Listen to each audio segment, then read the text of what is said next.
तुम क्या कर रही हो अक्षत? छोड़ो मुझे, रेवा ने चिल्लाते हुए कहा। तुम कितना भी चिल्ला लो, लेकिन यहाँ तुम्हारी मदद के लिए कोई नहीं आने वाला। सब लोग पार्टी में बिजी हैं और साउंड ही इतना ज़्यादा है ना कि तुम्हारी ये आवाज़ किसी तक पहुँचेगी ही नहीं, अक्षत ने कहा और रेवा के दोनों हाथों को पकड़कर उसे ऊपर की ओर लिया। रेवा की आंखों में आंसू लगातार बहे जा रहे थे। जब अक्षत ने रेवा की आंखों में आंसू देखे तब उसने रेवा से कहा, तुम रो क्यों रही हो? मैंने तो अभी तक कुछ किया ही नहीं। वैसे तुम्हारी खूबसूरती की तारीफ करनी पड़ेगी। कोई इतना ज़्यादा खूबसूरत कैसे हो सकता है? अक्षत ने हवस भरी नज़रों के साथ रेवा की ओर देखा। इट्स एंजॉय दिस मोमेंट रेवा, अक्षत ने कहा और उसके करीब बढ़ने लगा। रेवा अभी भी अक्षत के चंगुल से छूटने की नाकाम कोशिश कर रही थी, लेकिन अक्षत के सामने वो कमजोरी पड़ी रही। अक्षत अपने होंठ रेवा के होठों के करीब बढ़ाने लगा। तभी पीछे से अनय ने आकर अक्षत को रेवा से दूर धकेल दिया। अनय की आंखों में खून खौल रहा था। उसकी आंखें गुस्से से लाल हो चुकी थी। तुम्हारी हिम्मत कैसी हुई रेवा के करीब जाने की? अनय ने कहा और अक्षत के मुंह पर एक के ऊपर एक जोरदार पंच मार दिए। अक्षत की नाक से खून बहने लगा। इस सबसे दूर रेवा को खुद कुछ समझ नहीं आ रहा था। उसके दिमाग ने मानो काम करना ही बंद कर दिया था। वो वहाँ अनेक पागलों की तरह अक्षत को पीटे जा रहा था। तो आज मैं जिंदा नहीं छोड़ूंगा, अक्षत, जान ले लूंगा तुम्हारी। अनय की इस बात पर अक्षत ने हाँफते हुए कहा, सॉरी, प्लीज़ मुझे छोड़ दीजिए। आगे से ऐसी गलती कभी नहीं करूंगा। आपकी कंपनी से भी चला जाऊंगा, लेकिन प्लीज़ अभी के लिए माफ़ कर दीजिए। अक्षत की हालत अनय ने इतनी ख़राब कर दी थी कि खुद के पैरों पर खड़ा होने के लायक भी नहीं था। वो रेवा इस सब को देखकर पहले ही बहुत डर चुकी थी। वो भागकर अनय के गले लग गई और अपना सर अनय के सीने में छुपा लिया। रेवा अनय की बाहों में फूट फूट कर रो रही थी। रेवा की आंखों से बहते हुए आंसू अनय के गुस्से को और बढ़ा रहे थे। अनय ने बंदूक निकाली और अक्षत पर निशाना लगा दिया। सर, प्लीज़ मुझे माफ़ कर दीजिए। मुझे मौत के घाट मत उतारिए, प्लीज़। अक्षत अपने हाथ जोड़कर अपनी जान की भीख मांग रहा था, लेकिन अनय ने अक्षत की एक भी नहीं सुनी। उसके अगले ही पल अनय ने एक के बाद एक ऐसी 4-5 गोलियां अक्षत के सीने पर मार दी। उन गोलियों की आवाज़ से रेवा और भी ज़्यादा डर गई और उसने अनय के ऊपर अपनी पकड़ को और भी ज़्यादा मजबूत कर लिया।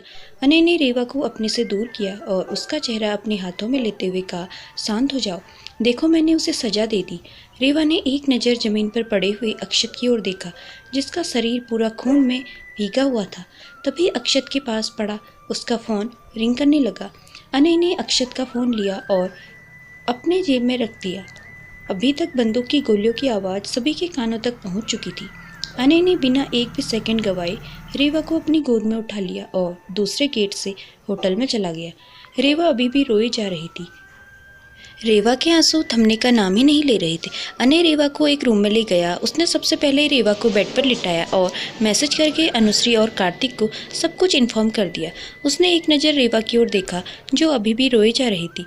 अनय रेवा के पास आकर बैठा और रेवा के बालों में प्यार से हाथ फेरते हुए कहा, शांत हो जाओ ना प्लीज़।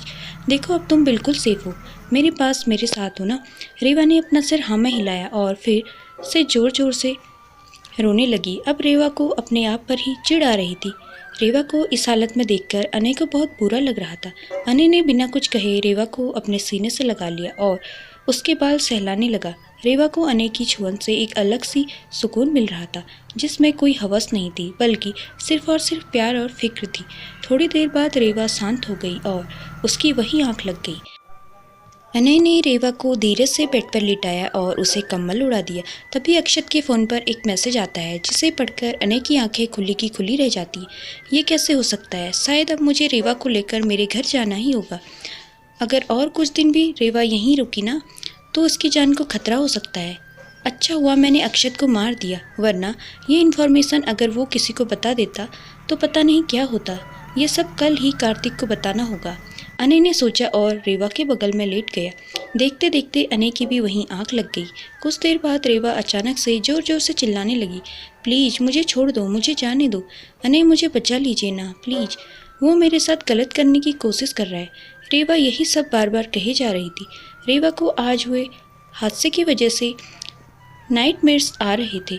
अनय ने जब रेवा को ऐसे नींद में चिल्लाते हुए देखा, तब उसने बिना एक भी पल गवाए रेवा को अपनी बाहों में भर लिया और उसे शांत कराने की कोशिश करने लगा।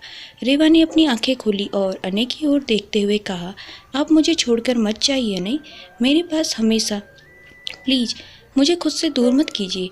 अनय ने रेवा के कानों में कहा, नहीं जाऊंगा तुम्हें छोड़कर, हमेशा तुम्हारे साथ रहूंगा और तुम्हें खुद से दूर नहीं जाने दूंगा। आई प्रॉमिस रेवा।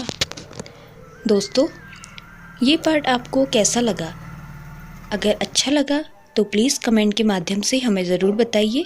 जल्दी ही नेक्स्ट पार्ट आएगा और अगर नए हैं तो हमारे चैनल को सब्सक्राइब कीजिए और ये वीडियो ज़्यादा से ज़्यादा शेयर कीजिए। धन्यवाद।